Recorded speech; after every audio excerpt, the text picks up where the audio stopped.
Oi, aqui Gêner Cristiano do canal Histórias São Humanas em mais uma aula sobre o socialismo e o movimento operário. E na aula de hoje o nosso foco é socialismo utópico. Vem com a gente!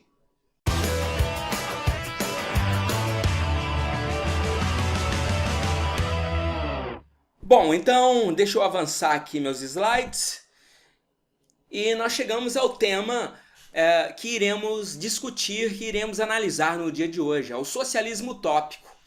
Bom, nós já sabemos da definição da palavra socialismo. O socialismo, quando ele surge ali por volta de 1830, ele vem como uma proposta de tentar reformar a sociedade liberal para resolver os graves problemas sociais causados pela Revolução Industrial e pelo desenvolvimento do capitalismo. Problemas que nós já analisamos detalhadamente em nossa primeira e segunda aula. Então, se você tem alguma dúvida, volte a esses vídeos para que você possa ver com mais clareza quais foram os problemas trazidos pelo desenvolvimento do capitalismo e pelo desenvolvimento da Revolução Industrial. Bom, agora, utopia. Utópico vem da palavra utopia.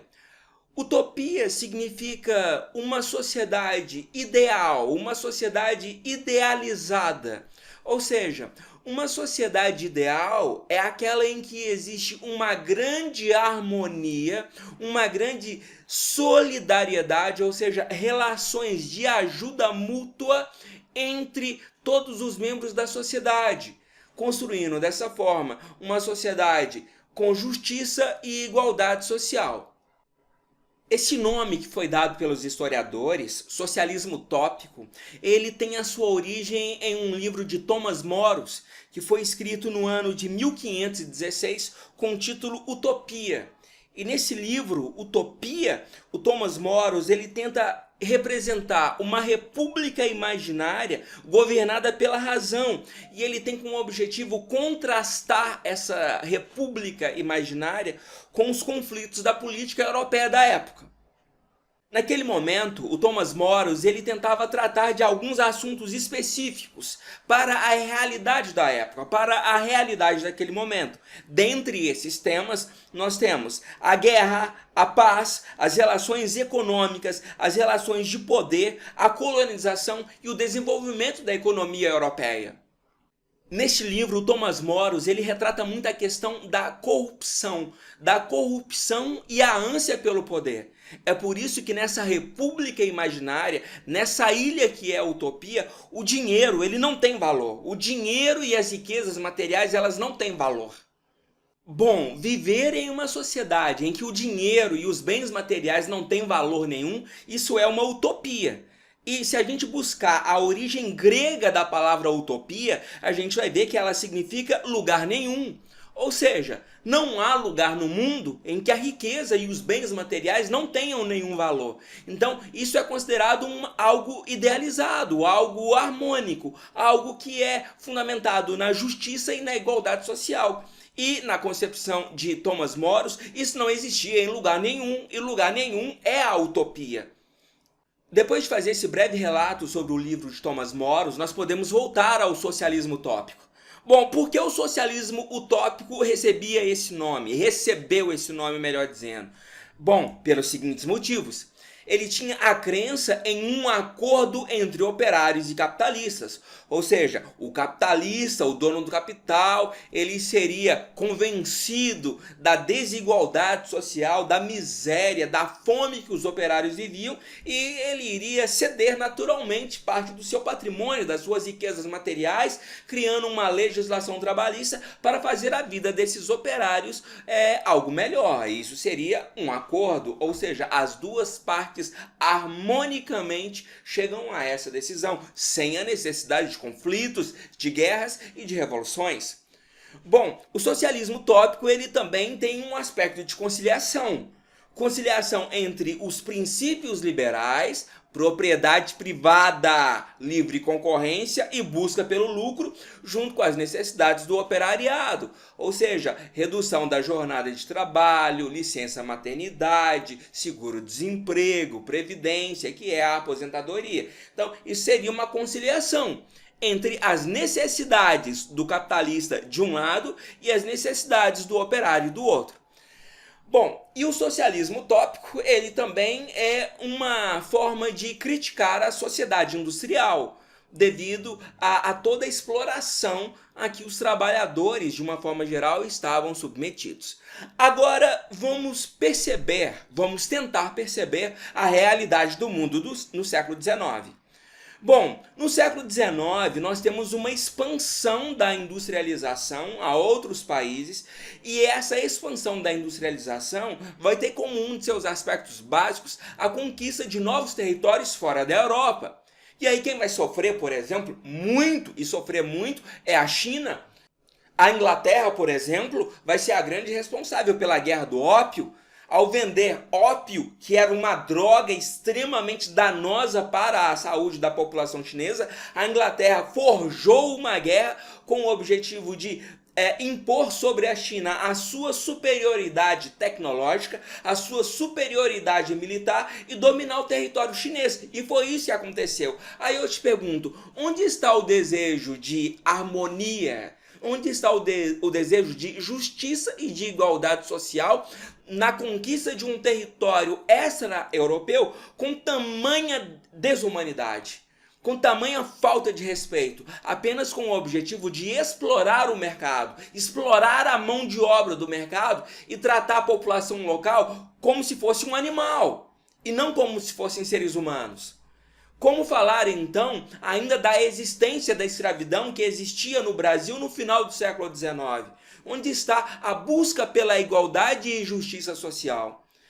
Por isso, os socialistas utópicos foram chamados de românticos, porque o socialismo utópico, ele contava, antes de qualquer coisa, com a boa vontade, com a conscientização do capitalista, do industrial, do dono do capital. E o capitalista, o industrial, o dono do capital, ele só quer multiplicar a sua riqueza, ainda que para isso ele tenha que destruir a natureza, tenha que destruir a organização das sociedades locais fora da Europa e explorar também o trabalho infantil e feminino dentro da Europa. Ou seja, não havia humanidade, apenas o interesse em multiplicar a propriedade privada, ainda que para isso, como eu disse, fosse necessário desorganizar totalmente as sociedades locais, explorar a natureza e multiplicar o capital.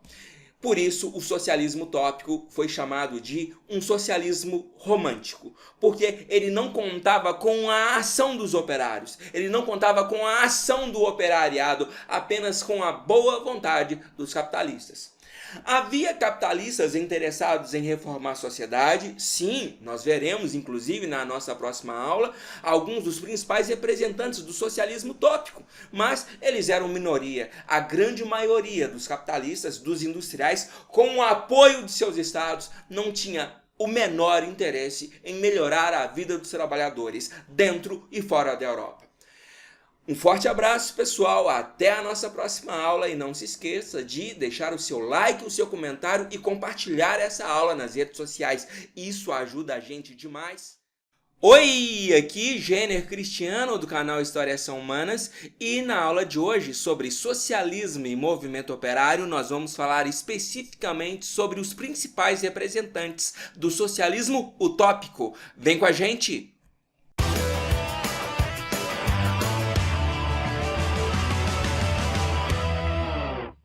Bom, então eu já vou aqui adiantar esses slides até chegar no ponto que nós desejamos, que é esse aqui. Então, temos aqui os principais representantes do socialismo utópico. Bom, então, só retomando a definição de socialismo utópico, que foi trabalhada em nossa última aula, o socialismo utópico, ele acredita em uma sociedade idealizada, uma sociedade harmônica com a justiça e igualdade social. Esta sociedade utópica baseada em justiça e igualdade social seria fundamentada em um acordo, em uma conciliação entre os interesses dos capitalistas e os interesses dos operários. Resumindo, isso foi apresentado em nossa última aula. Nesse ponto específico, nós vamos trabalhar aqui com os principais representantes do socialismo utópico, que são Robert Owen, Charles Fourier, Saint-Simon e Louis Blanc. Então, vamos começar com Robert Owen. Bom, o Robert Owen, ele acreditava em uma jornada de trabalho de 10 horas. Bom, aí você vai pensar, é muito gênero, porque hoje nós temos uma jornada de trabalho de 8 horas. Tá, mas você tem que pensar no século XIX. No século XIX, as jornadas de trabalho alcançavam 12, 14, 16 horas. Então, reduzir para 10 horas era considerado uma coisa humanitária. Era considerado uma coisa boa. Hoje é um absurdo, mas era considerado uma coisa boa. Ele também propunha escolas para os filhos dos operários, então ele sabia que os operários saíam para trabalhar e seus filhos precisariam estudar, porque sem estudo na vida a gente não consegue uma melhoria na nossa condição.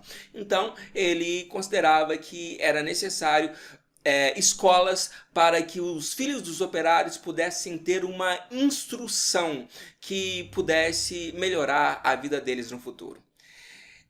E o operário também, ele precisa de casas, de uma moradia, melhor dizendo, para morar. Então ele defendia a construção de casas operárias, porque depois de uma longa jornada de trabalho, depois de uma longa jornada de estudos, nada melhor do que voltar para a sua casa, o seu lar, o seu refúgio, tomar um banho, se alimentar e poder dormir num lugar limpo e higienizado, né? Então ele sabia que isso fazia parte da dignidade humana. Uma moradia adequada faz parte da dignidade humana. E ele defendia também melhores salários, porque os salários que eram pagos, como eu falei anteriormente, eles eram extremamente pequenos para os homens. Para as mulheres e crianças que eram explorados, pagava-se em torno de 1/10 ou 10% do que se pagava para um homem. Então ele sabia que a dignidade do trabalhador, a dignidade do operário passava por melhores salários.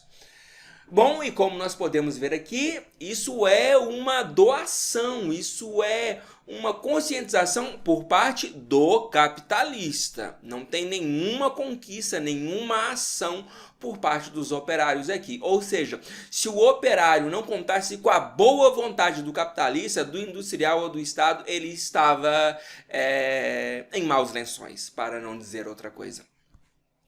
Vamos falar agora de Charles Fourier. O Fourier ele foi responsável pela criação, melhor dizendo, o idealizador dos famosos falancérios. Bom, falancérios seriam grandes construções comunais, grandes construções comunitárias. E dentro desses edifícios comunitários, olha que coisa boa, isso aqui é uma ideia do século XXI, hein? Cada trabalhador iria exercer uma função relacionada com as suas vocações. Então, se você tivesse vocação para trabalhar com a solução de grandes problemas capazes de atingir a vida de milhões de pessoas, você seria convidado para trabalhar com engenharia. Caso você tivesse dons artísticos na escrita, na pintura, na dança ou na música, você iria trabalhar com artes. Enfim, cada trabalhador iria exercer uma atividade relacionada com as suas vocações. E isso não acontece até hoje. Então era realmente algo idealizado, seria algo maravilhoso, mas pouco provável de acontecer em uma sociedade capitalista apenas preocupada em multiplicar o capital com uma exploração intensa sobre a mão de obra. Então, foi apenas idealizado, não foi colocado em prática. Vamos falar agora de Saint-Simon. Ele admitia que a livre concorrência ela tinha que continuar acontecendo, né? A livre iniciativa, a livre concorrência, para que o industrial, o comerciante, com o melhor lucro, o melhor preço, pudesse dominar o mercado. E ele, obviamente, concordava que os lucros tinham que continuar existindo, desde que esses capitalistas, desde que esses comerciantes topassem assumir responsabilidades sociais. E quais são as responsabilidades sociais? Construir casa para os operários, dar escola para os filhos, melhorar os salários deles, enfim, respeitar a dignidade humana. Mais uma vez, o que nós temos aqui é a boa vontade que parte do capitalista. Não há nenhuma conquista fundamentada em leis trabalhistas, que é o lugar que o trabalhador pode ser defendido com um pouco mais de consistência. Porque se não tiver lei, cada operário, melhor dizendo, cada capitalista, cada comerciante faz do jeito que ele quer. E como nós vimos, a maioria dos capitalistas não tinha a menor preocupação em melhorar a vida dos trabalhadores. E por fim, nós apresentamos a vocês o Louis Blanc. Ele defendia a criação de oficinas nacionais. Essas oficinas nacionais, elas seriam patrocinadas pelo Estado em conjunto com os capitalistas. Novamente, a boa vontade dos capitalistas. E olha só, os lucros obtidos seriam divididos entre o Estado e os trabalhadores para fins assistenciais, fins assistencialistas. Ou seja, tem um trabalhador ali que está com a conta de água, de luz atrasada, vai lá e paga a conta de água e conta de luz dele. Ele está com suprimento de alimentos, está acabando e ele vai passar fome. Então vamos pegar esse dinheiro desse lucro aqui dividido e vamos comprar alimentos para esse trabalhador. O trabalhador sofreu um acidente, está mutilado, coitado do operário. Precisamos comprar alguns remédios e ele precisa de uma assistência médica. Então o dinheiro do lucro seria para, enfim, esses fins assistencialistas, sem nenhuma lei escrita. Por fim, o que nós podemos dizer é o seguinte: essa é a razão pela qual os representantes do socialismo utópico eram considerados românticos, porque essa melhoria na vida dos trabalhadores dependia exclusivamente da ação dos capitalistas e, em menor parte, da ação do Estado. Não havia nenhuma ação proativa, não havia nenhuma conquista efetiva, nenhuma pressão feita pelos trabalhadores. E assim, esses capitalistas, esses representantes do socialismo utópico, Robert Owen, Charles Fourier, Saint-Simon e Louis Blanc, pretendiam reformar a sociedade liberal que trazia tantas mudanças que prejudicavam a qualidade de vida dos trabalhadores e de toda a sua família. Em nossa próxima aula, nós vamos trabalhar com socialismo científico. Se você gostou dessa aula, então deixa seu like, deixa seu comentário, inscreva-se em nosso canal e o mais importante, compartilhe a base de conhecimento do canal História e Ação Humanas nas redes sociais, porque isso ajuda a gente demais e você vai ajudar o canal a crescer. Muito obrigado e até o nosso próximo vídeo. Oi, aqui Gêner Cristiano do canal História e Ação Humanas em mais uma aula sobre o socialismo e o movimento operário. Na aula de hoje, especificamente, nós vamos trabalhar com o socialismo científico. Vem com a gente!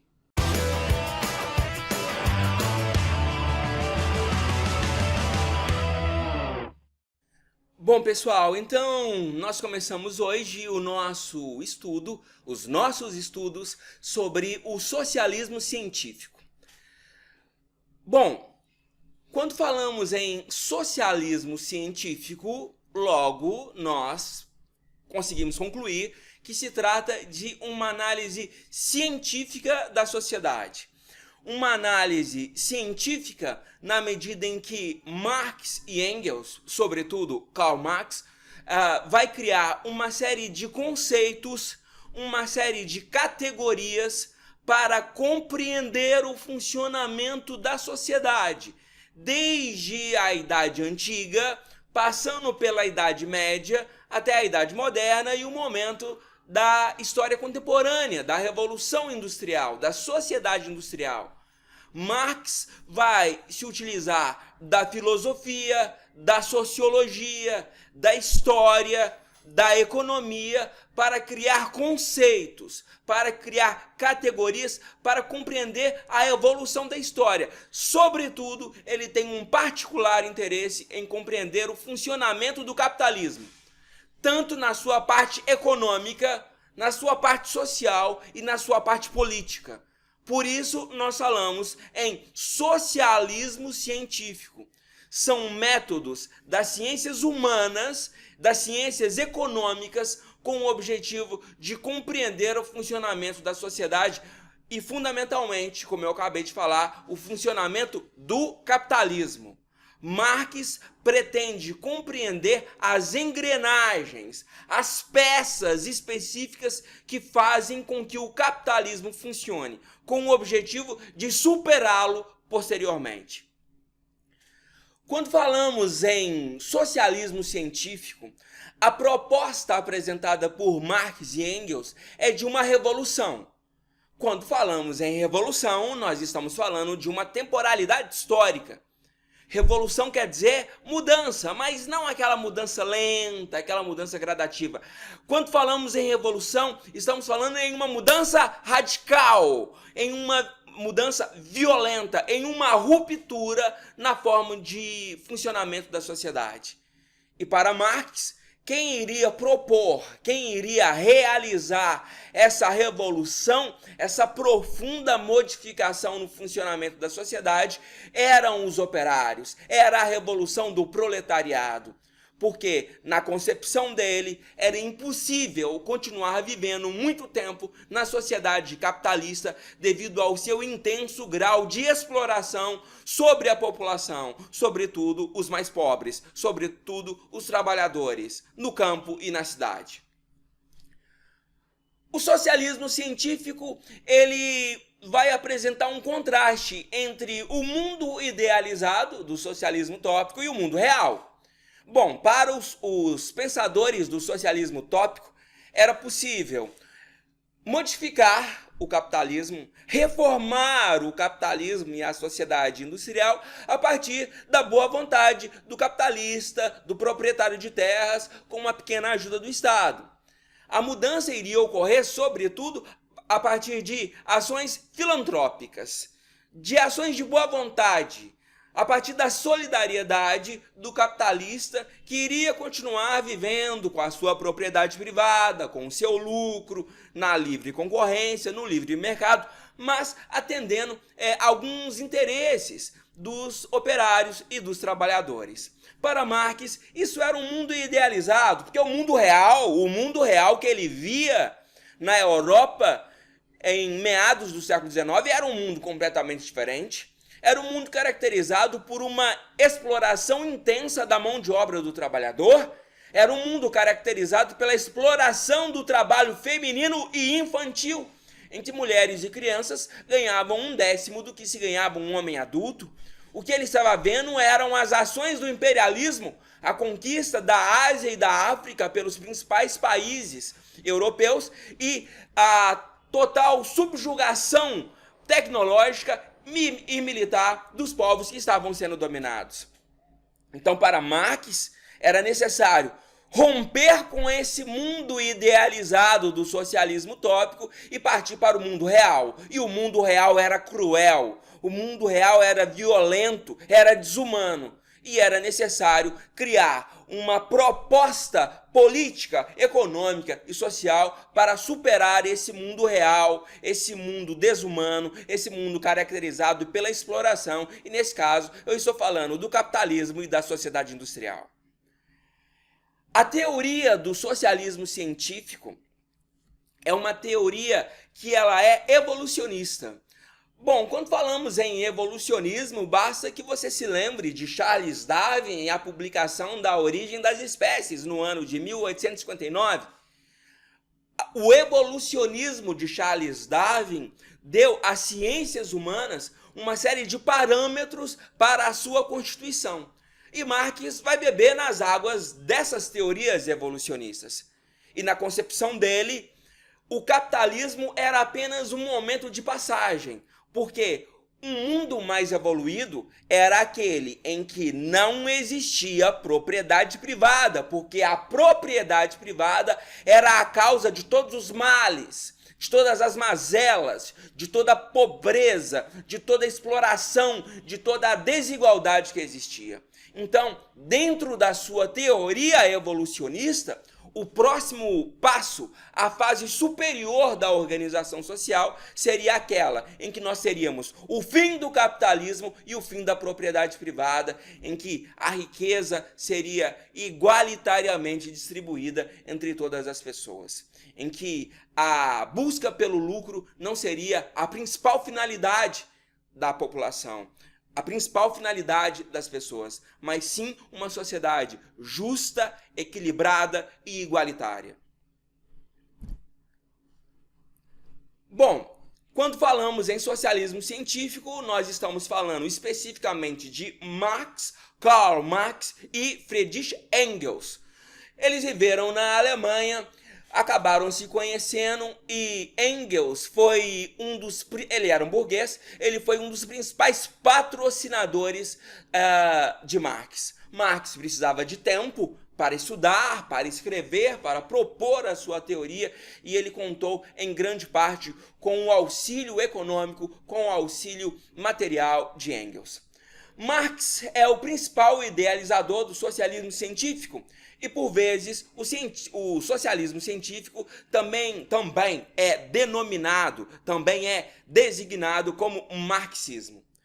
E para Marx, dentro dessa complexa teoria que ele vai propor, nós temos os seguintes elementos. O objetivo do comunismo, que seria uma fase superior do socialismo, seria o fim do poder político da burguesia, a tomada do poder político pelo proletariado e o fim das diferenças sociais. E quando falamos em fim das diferenças sociais, nós estamos falando do fim da propriedade privada, porque a sociedade industrial, a sociedade capitalista, ela tinha como uma de suas maiores características, até hoje, não somente no século XIX, a concentração de renda e a desigualdade social. E o Engels é o principal formulador do socialismo científico ao lado de Marx, e ele foi um coautor, ele auxiliou Marx em diversas obras e eles estiveram juntos escrevendo essa teoria que ficou conhecida como socialismo científico. Mas o peso fundamental está naquilo que foi produzido por Marx durante o seu tempo de vida na Europa. E nós temos aqui os principais símbolos do socialismo científico. Nós temos sempre uma bandeira vermelha, a foice e o martelo. O que isso simboliza? O que isso representa? Afinal de contas, o que dizem esses signos? É esse o objetivo desse slide. Então, o martelo, ele representaria a classe operária industrial, o trabalhador urbano, o operário na cidade, trabalhando na indústria. A foice, por sua vez, seria a representação dos trabalhadores agrícolas, do trabalhador rural, aquele que vive no campo. E nós temos a união dos dois grupos. A partir da união desses dois grupos, os trabalhadores no campo e os trabalhadores na cidade, nós teríamos a união dos trabalhadores em um nível mundial com o objetivo de acabar com o capitalismo, acabar com a propriedade privada. Só que seria necessária uma luta, seria necessária uma revolução. Ou seja, nós estamos falando de uma tomada violenta e radical do poder pelos trabalhadores. Portanto, a bandeira vermelha, ela simboliza o sangue da martirização, ou seja, as principais lideranças que deram as suas vidas para que os operários no campo e na cidade conquistassem melhores condições de vida. E em relação a esse aspecto, quando nós falamos em legislação trabalhista, que existe hoje no Brasil e em boa parte do mundo, esses direitos trabalhistas foram conquistados com muita luta, com muito confronto, com as forças de repressão do Estado. E nessa luta e nesse combate, nesse embate, aconteceram mortes. E isso é fato. Se nós temos uma série de direitos e de conquistas trabalhistas, é porque isso foi obtido através da luta dos sindicatos, dos trabalhadores no campo e na cidade. Nós terminamos essa aula por aqui. Em nossas próximas aulas, nós vamos trabalhar com os principais conceitos do socialismo científico, como materialismo histórico, mais-valia, dialética e coisas desse tipo. Se você gostou dessa aula, então deixe o seu like, deixe o seu comentário, inscreva-se em nosso canal e, o mais importante, compartilhe essa base de conhecimento do canal História e Ação Humanas nas redes sociais. É isso que ajuda a gente a crescer e assim você vai ajudar o canal a se manter, continuar crescendo e atingindo um número maior de pessoas. Um forte abraço e até a nossa próxima aula! Oi, aqui novamente Jenner Cristiano do canal História e Ação Humanas em mais uma aula sobre o socialismo e o movimento operário. Na aula de hoje nós continuamos estudando o socialismo científico e hoje nós vamos trabalhar com um conceito fundamental para o socialismo científico, que é o conceito de materialismo dialético. Vem com a gente!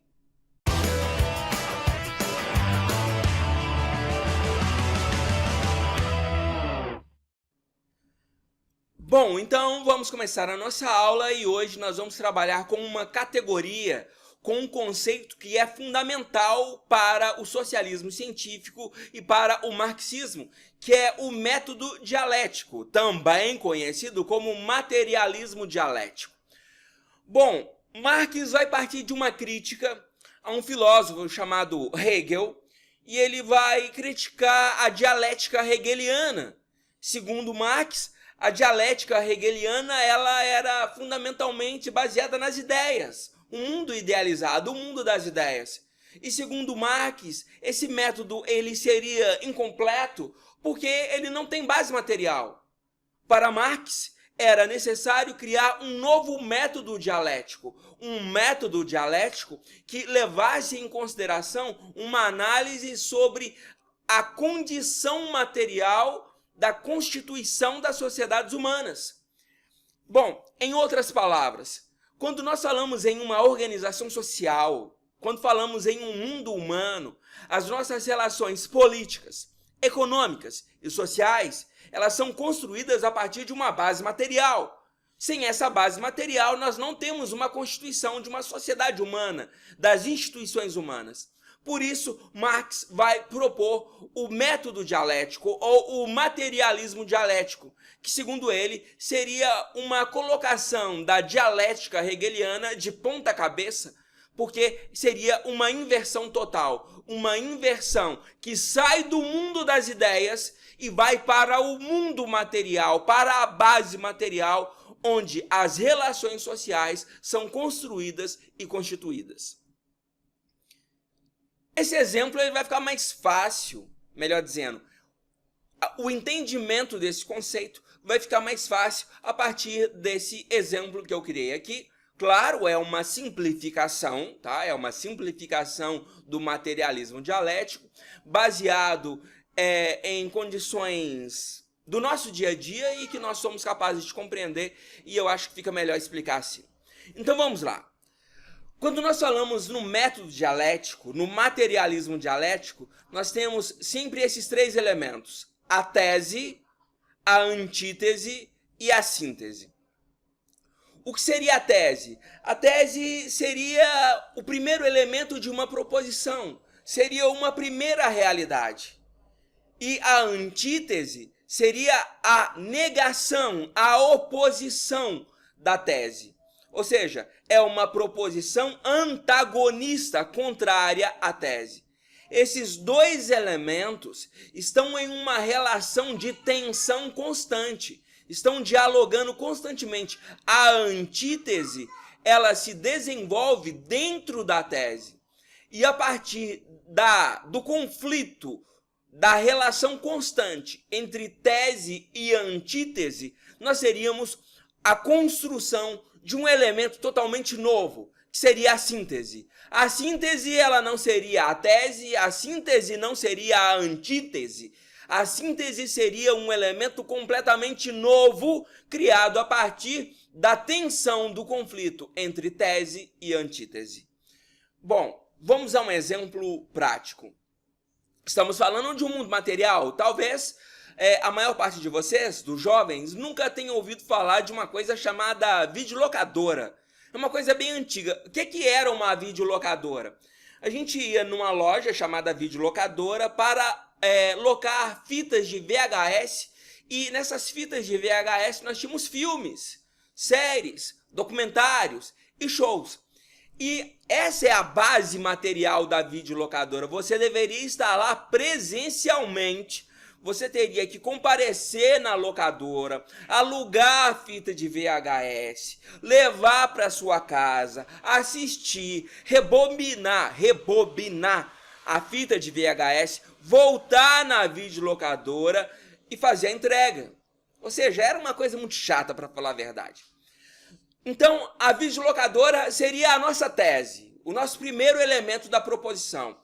Só que dentro desse ambiente, dentro desse contexto histórico da videolocadora, surgiu a sua antítese, a sua negação, o seu antagonista, que seria o desenvolvimento da internet.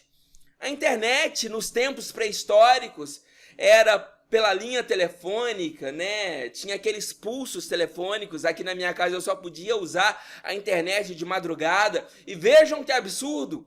Para baixar uma simples música de 3 megabytes era necessário fazer o download durante a madrugada inteira.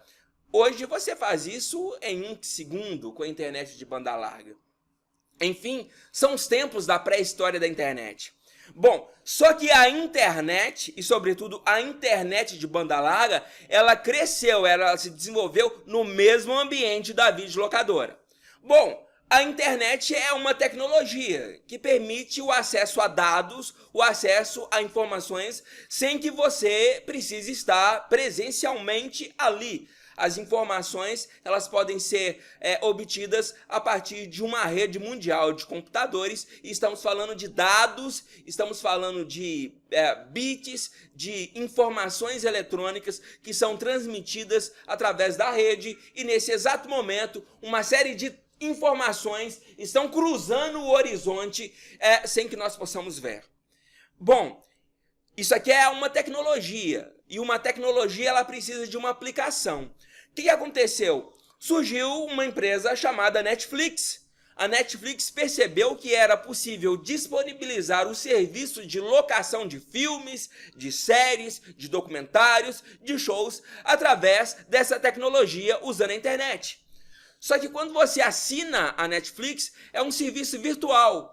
Você não precisa ir até a locadora, você não precisa estar presencialmente em um determinado espaço geográfico para pegar um filme, um documentário, uma série ou um show. E o que aconteceu?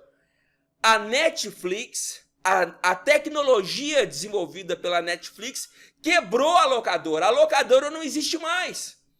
A locadora foi uma coisa ultrapassada, ela foi engolida por essa nova tecnologia chamada internet de banda larga. E a internet de banda larga foi uma tecnologia que foi apropriada pela Netflix, criando algo totalmente novo. Então a Netflix, ela não é uma locadora comum como nós conhecemos. A Netflix tampouco é apenas um serviço de internet. A Netflix é uma tecnologia de inteligência artificial que faz uso da internet para entregar filmes, séries, documentários e shows.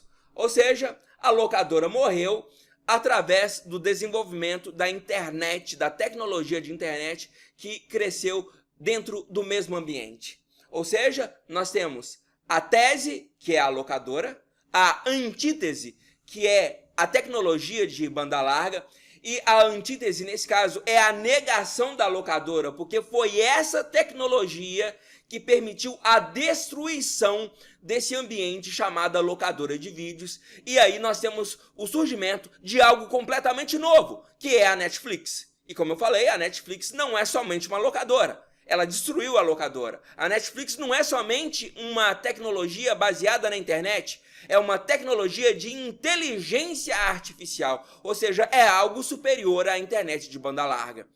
E termina aqui? Não, essa relação ela não termina aqui.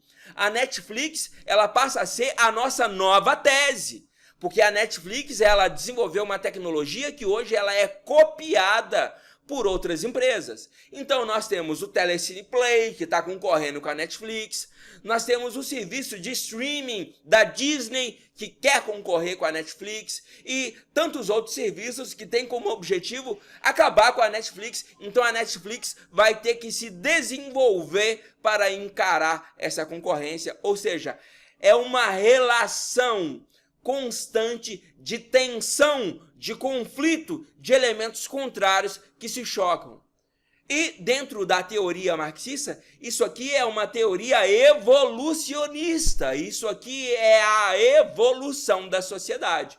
Então nós poderíamos trocar aqui a tese por capitalismo, a antítese por socialismo e o comunismo como uma síntese. Ou seja, é uma relação de desenvolvimento, de evolução da sociedade a partir de uma tensão, de um embate que ele é constante, que ele acontece o tempo todo, e assim a sociedade vai se desenvolvendo a partir de novas condições materiais que são colocadas a todo momento.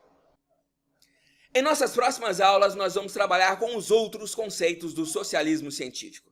Se você gostou dessa aula, então deixe o seu like, deixe o seu comentário, inscreva-se em nosso canal e compartilhe essa base de conhecimento do canal Historiação nas redes sociais, porque é isso que ajuda a gente a crescer. Um forte abraço e até a nossa próxima aula. Oi, aqui Gêner Cristiano do canal Historiação Humanas para mais uma aula sobre o socialismo e o movimento operário. Nesse momento, nós estamos trabalhando com os principais conceitos do socialismo científico. E nessa aula, o nosso conceito é materialismo histórico. Vem com a gente!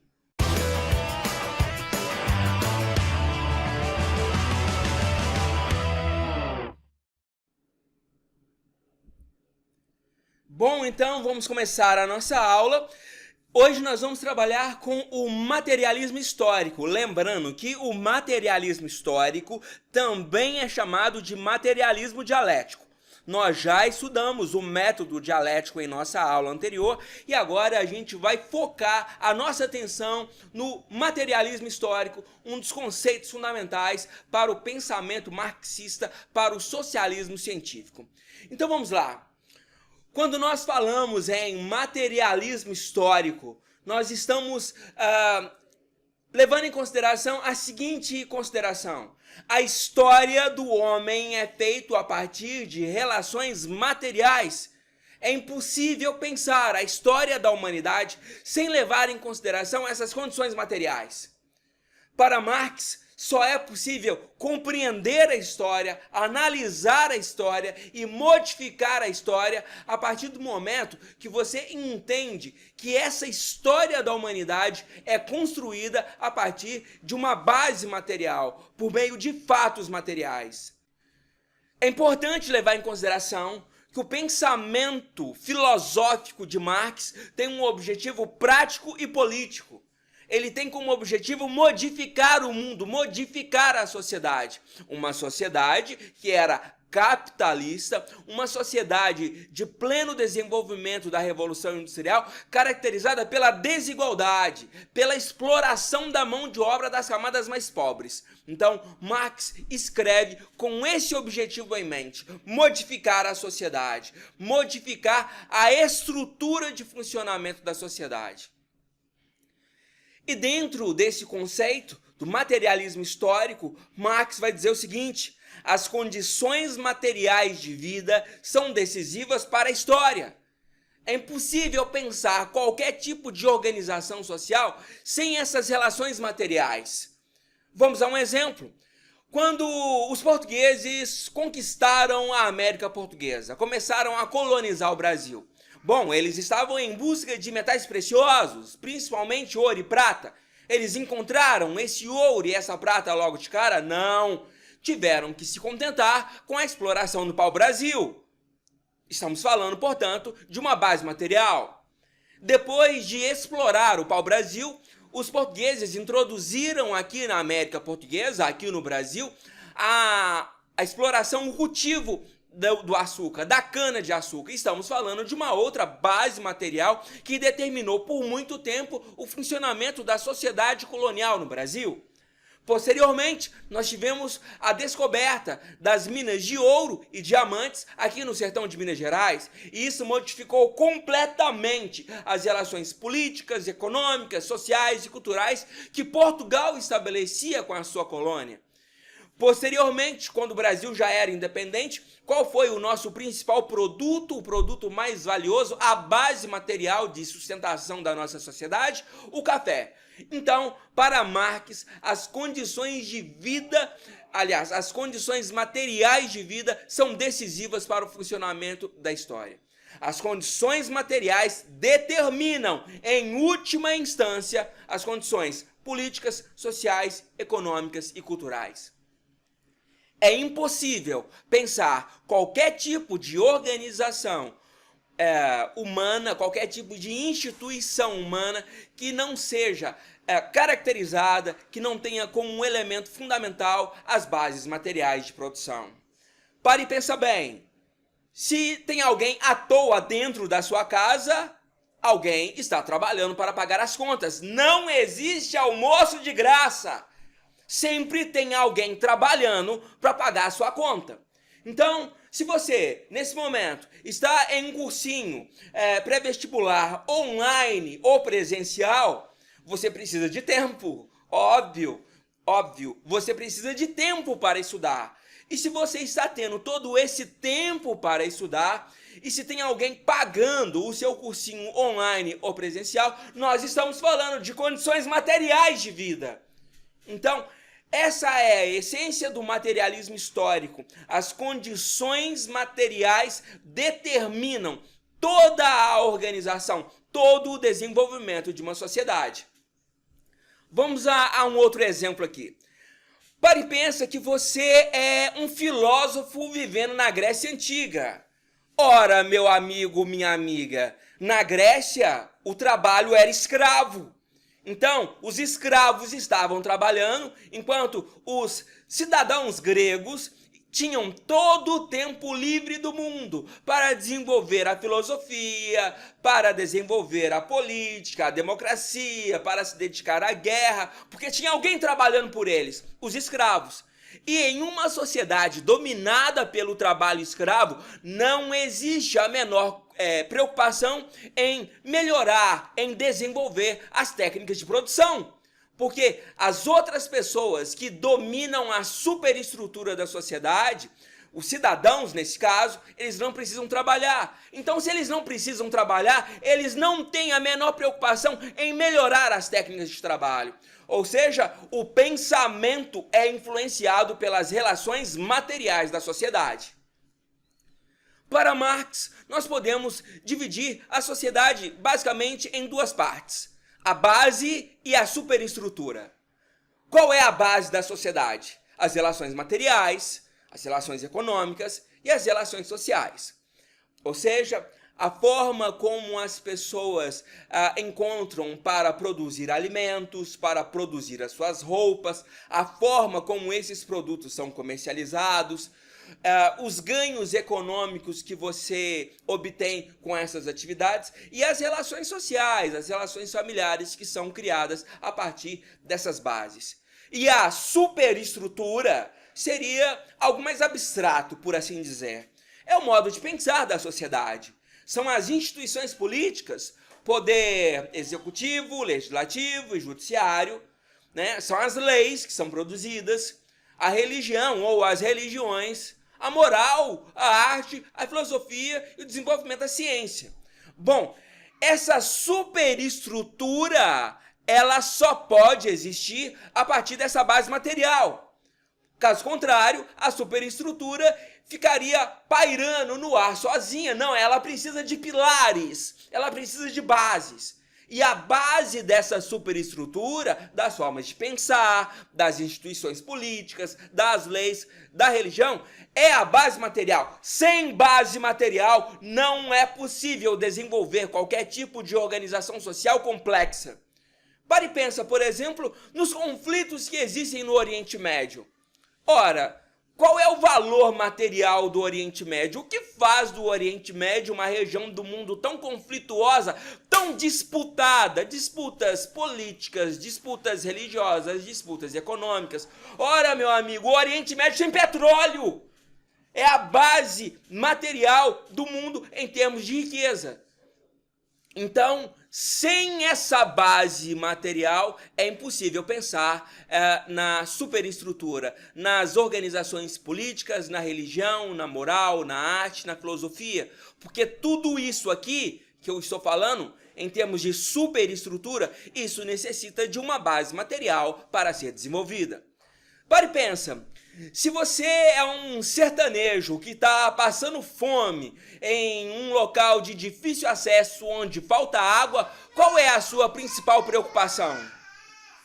A sua principal preocupação é a sua próxima refeição ou são as questões políticas que estão envolvendo o Brasil? Ora, a sua preocupação ela é basicamente material, você precisa sobreviver. Se você não tiver como sobreviver, você não tem como se preocupar com a ciência, com a filosofia, com a arte, com a moral, com a religião, com a lei ou com a política. Em outras palavras, as condições materiais sustentam todos os pensamentos e ideias de uma sociedade. A superestrutura de uma sociedade é o reflexo de sua base material.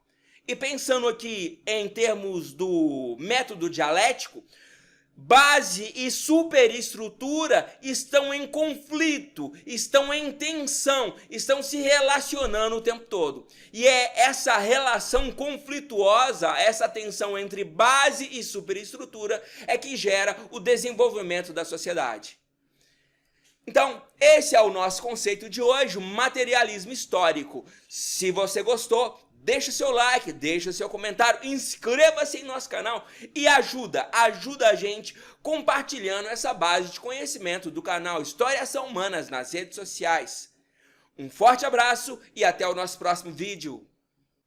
Oi, aqui Gêner Cristiano do canal História São Humanas para mais uma aula sobre socialismo e movimento operário. Na aula de hoje iremos trabalhar com o conceito de luta de classes. Vem com a gente!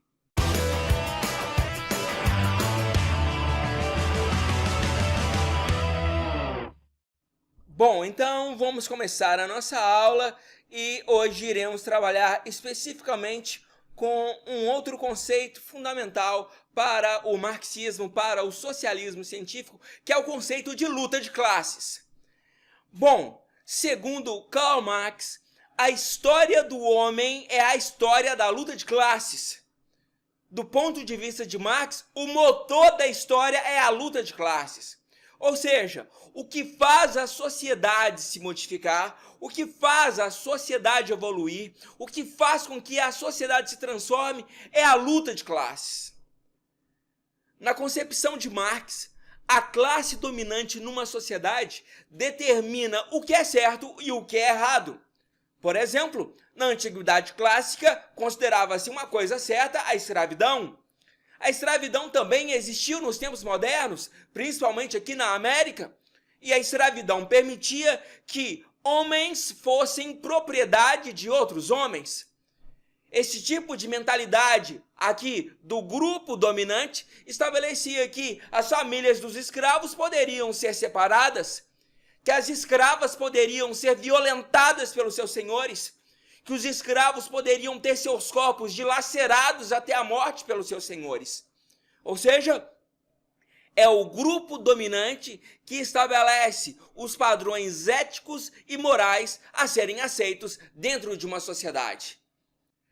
Na verdade, quando falamos em luta de classes, estamos falando de uma luta para determinar a quem vai pertencer os meios de produção, quem vai dominar os meios de produção. E retomando essa fala de Marx, de que a luta de classes é o motor da história, ele vai dizer que o que faz a história avançar, desde a sociedade escravista na antiguidade até a sociedade industrial, eram as modificações na base material da sociedade, na base produtiva da sociedade. Se não ocorre uma modificação na base social, na base estrutural, na base material da sociedade, ela permanece da forma como ela sempre foi.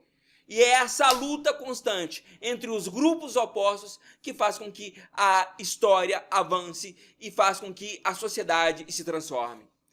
Então Marx fala de um antagonismo, ou seja, um conflito que é irreconciliável entre as classes sociais de cada época. Então, na antiguidade, nós tínhamos, por exemplo, o conflito entre escravo e o seu senhor, o seu proprietário. Na Idade Média, a luta de classes se fazia representar entre o servo e o senhor feudal.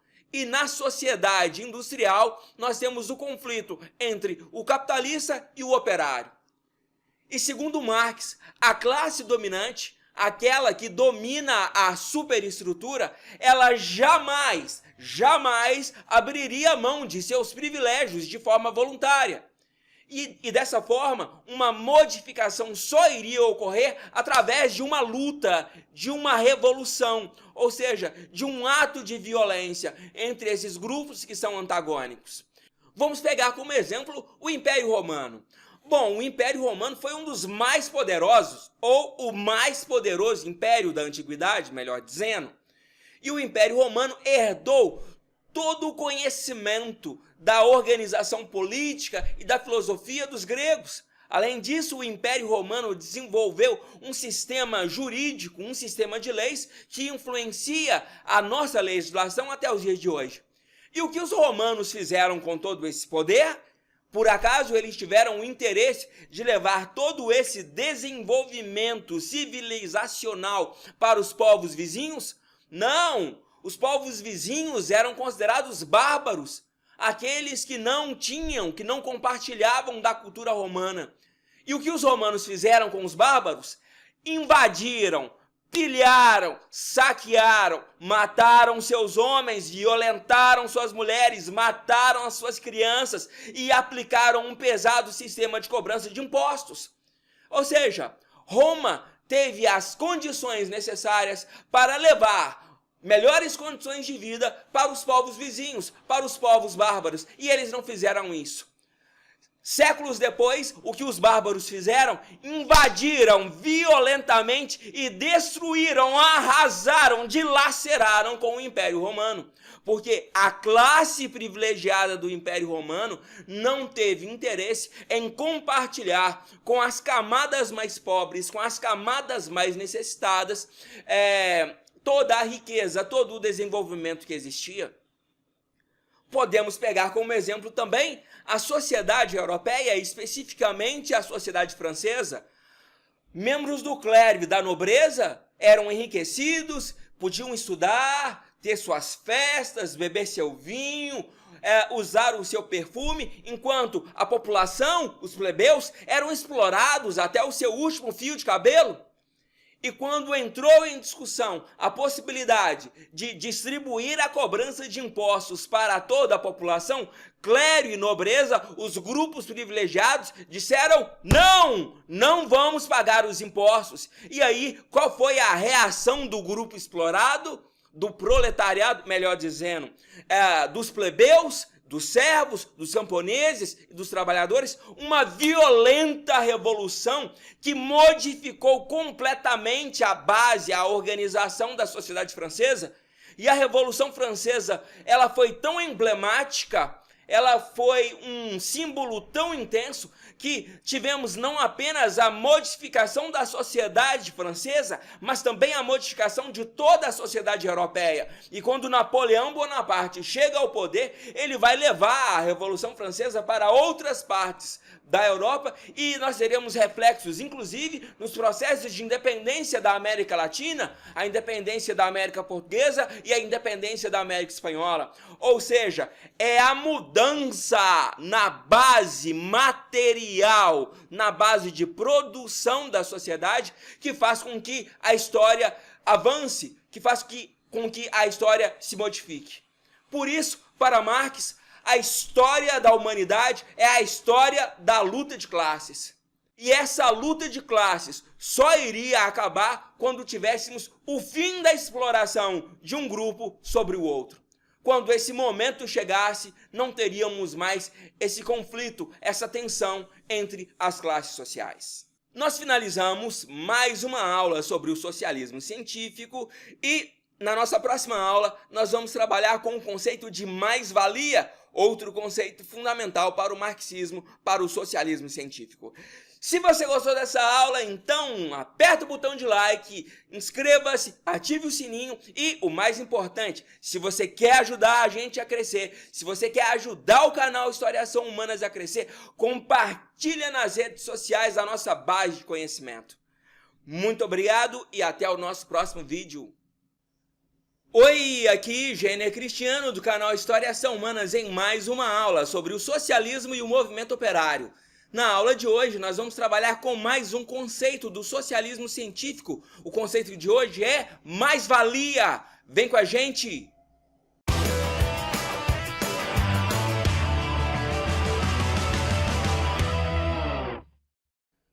Bom, o conceito com o qual nós vamos trabalhar hoje é o conceito de mais-valia, um conceito fundamental para a compreensão da sociedade capitalista dentro da teoria que foi proposta por Karl Marx. Bom, eu criei aqui um exemplo bem simples, bem prático, bem simplificado, para que possamos compreender o conceito de mais-valia. Bom, aqui eu estou falando da relação entre o capitalista e o operário. No caso aqui, o exemplo, o produto que eu vou vender vai ser um bolo. Então, é o dono da loja de bolo e a relação com a sua confeiteira, tá bom? A mão de obra que vai ser utilizada para a produção do bolo. Então, para entender a mais-valia, quando um trabalhador fabrica uma mercadoria, essa mercadoria ela tem um certo valor de venda. Então, um exemplo aqui, eu vou pedir para que a minha confeiteira produza um bolo para 25 pessoas. Esse bolo vai ser vendido pelo preço final de R$250. Mas, porém, contudo, entretanto, todavia, não obstante, eu preciso retirar aqui alguns custos de produção. Então, o salário do trabalhador e os custos de produção, no caso, os ingredientes. Então, o preço que eu vou pagar para a confeiteira pela sua mão de obra é R$80. E os ingredientes de excelente qualidade, tá bom? Um bolo de primeira qualidade, um bolo gostoso, um bolo de festa, um bolo saboroso, aquele que você vai querer comer 2 pedaços e ainda levar um pedaço para casa, tá? Então, os ingredientes, R$80. Então, se você levar em consideração o preço da mão de obra da confeiteira mais os ingredientes, R$160. Você vai fazer a subtração, 250 menos 160, restariam então R$90. R$90 é a mais-valia, é o que Marx chama de mais-valia ou lucro, que vai ser obtido. Esses R$90, eles são obtidos a partir da exploração da mão de obra da minha confeiteira. Esses R$90 representam o sobrevalor do preço do bolo. É um valor que foi obtido através da exploração da mão de obra da minha confeiteira. E se você levar aqui em consideração que eu vou vender 20 bolos por dia, o mês inteiro, meu lucro mensal vai ser de R$54 mil. Você pode até falar, tem um aluguel, tem um serviço de transporte, então vamos descontar aí mais R$20 mil do aluguel da sua loja e mais R$10 mil que você vai gastar com os custos de entrega, o transporte do bolo. Então vão sobrar ainda R$34 mil de lucro para você. Então esse valor de R$34 mil é o que o capitalista toma para si a partir de um valor que foi gerado pelo trabalhador. Isso significa que a mais-valia ela é obtida a partir da exploração da mão de obra do operário. No caso desse exemplo, a exploração da mão de obra da minha confeiteira. Então, resumindo, o que é a mais-valia? É a diferença entre o valor produzido pelo trabalho e o salário pago ao trabalhador, o que seria a base da exploração capitalista, segundo Karl Marx. Então, é assim que os capitalistas, é assim que os industriais, é assim que os comerciantes obtêm parte do seu lucro, explorando o sobrevalor do trabalho produzido pelo operário, pelo trabalhador, pela sua mão de obra. E para Marx, o trabalhador, ele não cede apenas o seu trabalho, porque o seu trabalho faz parte da sua própria existência. Então, o capitalista se apropria não apenas da força de trabalho, do valor excessivo, do sobrevalor desse trabalho, mas se apropria também da própria existência humana desse trabalhador. E para finalizar, Marx vai pregar que somente a partir da união internacional dos operários, dos trabalhadores rurais em todo o mundo, seria possível fazer uma revolução, acabar com a propriedade privada, socializar todos os meios de produção, acabar com a exploração de uma classe sobre a outra, acabar com a luta de classes e construir uma sociedade igualitária. Beleza? Então, nós terminamos esses conceitos fundamentais na teoria marxista, no socialismo científico. Se você gostou dessa aula, inscreva-se em nosso canal, deixe o seu like, ative o sininho para não perder nenhuma notificação sobre as nossas aulas. E se você quer ajudar no crescimento do nosso canal, compartilhe essa base de conhecimento do canal História e Ação Humanas nas redes sociais. Um forte abraço, pessoal, e até a nossa próxima aula.